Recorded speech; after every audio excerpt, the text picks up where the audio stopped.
عنوان القصة: اليوم بيت التل المظلم، ليلة لن ينجو منها أحد. المقدمة قبل الأحداث للتعريف بالشخصيات.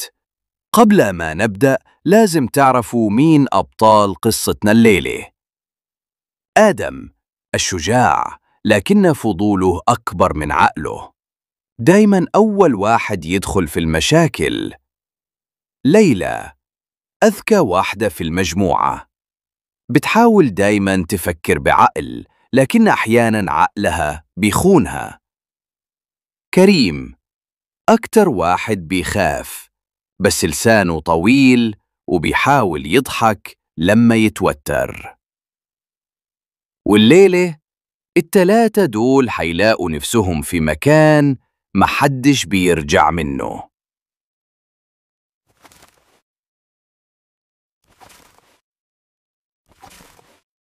أهو بيت التل المظلم، شايفين حجمه؟ يا عم بلاش، أنا سمعت إن اللي بيدخلوا ما بيطلعش. إحنا هنا عشان نصور للبرنامج، مش عشان نرجع خايفين. الصوت ده مش مطمن. ولا يهمك، مجرد باب قديم. حاسين بالبرد ده كأنه مش طبيعي. وكأن حد بيبص علينا.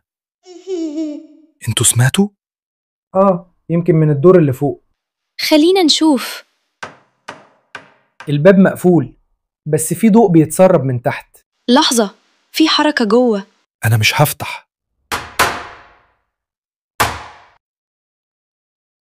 مفيش حد. بس كنت شايف ظل.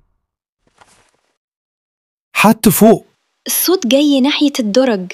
يلا نطلع نشوف. ده مش صوت بني آدم. الشموع بتطفي لوحدها. في حاجة ورا الستارة. صوت، نرجع فورا. الباب اللي دخلنا منه مش موجود. البيت اتغير شكله. قلتلكوا ما ندخلش. دلوقتي انتوا جزء من البيت، مش كل الأبواب اللي تفتح ممكن تتقفل تاني.